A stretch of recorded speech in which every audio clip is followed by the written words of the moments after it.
그냥 관찰하는 것도 치료인가? 그러면 보조기를 써야 되나? 수술을 해야 되나? 아니면 운동으로도 좋아질 수 있나?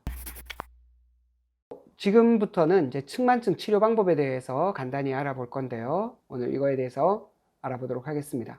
자, 측만증 치료 방법은 크게 보면 이렇게 5가지로 나눠요.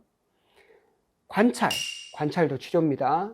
4학년 친구처럼 15도 정도 됐을 때 바로 치료하기는 조금 이르다 싶어서 6개월 뒤에 오시라고 했는데 안 오셨어요. 안 오시고 2년 뒤에 온 사진을 보니까 벌써 뭐 40도, 50도 이렇게 넘어가는 거죠. 그러면은 바로 수술을 해야 되는 그런 경우까지 생기니까 주기적으로 잘 관찰하는 것도 치료의 일환입니다. 그럼 관찰은 언제 하냐? 각도가 작으면 관찰만 해도 되는 거죠. 그리고 진행 가능성이 낮을 때 애들 성장판을 확인해 보니까 거의 다 컸어. 그러면은 진행할 가능성이 별로 없잖아요. 그러면은 관찰하는 겁니다.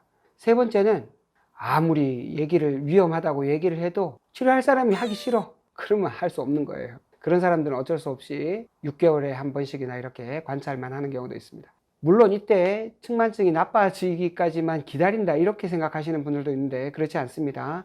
아주 단계가 좀 넘어간다 싶으면은 미리 초기에 치료하는 것도 방법이에요. 두 번째는 보조기인데 보조기는 대체로 한 20도가 넘으면 보조기를 착용합니다.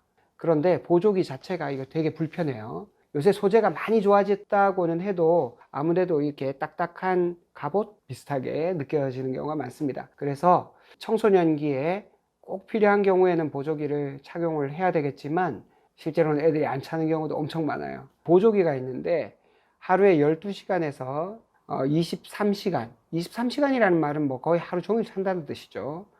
이렇게 보조기를 오랜 시간 동안 차야만 됩니다. 그리고 요새는 경량 보조기라고 해서 저렇게 딱딱하지 않고 이렇게 밴드처럼 해서 묶는 그런 보조기도 나와 있는데 보조기의 효과에 대해서는 이게 좋다 저게 좋다 얘기하기가 어려울 정도로 진짜 천차만별이고 보조기만 무조건 믿으면 또 되지는 않습니다. 자, 그 보조기의 허와 실효에 대해서 말씀드리겠습니다. 각도가 지금 이 정도 되면 한 25도에서 30도 가까이 되는데 점점 진행하는 것 같아요. 그래서 이때 이제 보조기를 차기 시작했습니다.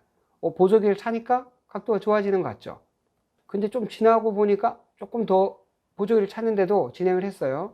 그렇기 때문에 보조기는 6개월이나 1년에 한 번씩 이렇게 확인해보고 안 맞으면 계속 바꿔줘야 됩니다. 높이를 바꿔주고 앞점을 바꿔주고 그렇게 해야 되는데 이 친구는 어쨌든 계속 좀 나빠졌어요.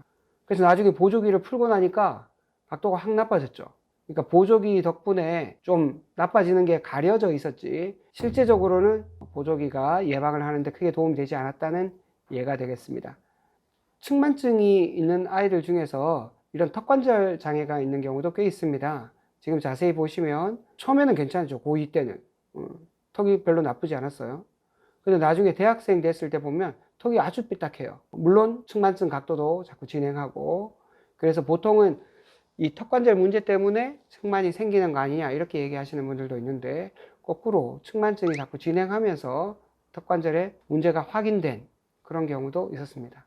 보조기가 전혀 도움이 안 될 때도 있습니다. 이 정도로 각도가 크면 보조기를 착용했는데 변화가 없어요. 보조기를 착용하고 나면 척추 각도가 적어도 절반 이상 좋아져야지만 의미가 있는데 이렇게 각도가 크면 보조기가 전혀 도움이 안 됩니다. 자, 수술은 각 병원마다 교수님들마다 판단하는 기준이 조금씩 다르지만 대체로는 한 50도가 넘어가면 이제 수술을 권하시는 분들이 많습니다. 그리고 수술을 꼭 해야 되는 경우는 아까 같이 진짜 계속 진행한다든지 각도가 너무 커서 심폐기능이 떨어질 위험이 있다든지 이러면 수술을 당연히 해야 되겠죠. 자, 수술로 치료하는 경우는 척추에 이렇게 나사를 받고 그 가운데에다가 나사에다가 기둥을 박아서 이거 척추를 펴게 돼요. 실제로 이렇게 해도 척추가 펴기가 쉽지 않을 만큼 굉장히 뻣뻣합니다. 그리고 마지막에 자세 또 운동 이거는 하나로 봐도 괜찮습니다. 우리가 일상생활 중에서 자세나 운동으로 교정을 하게 되는 경우도 많이 있습니다. 측만증 교정 운동에 대해서 말씀드리겠습니다.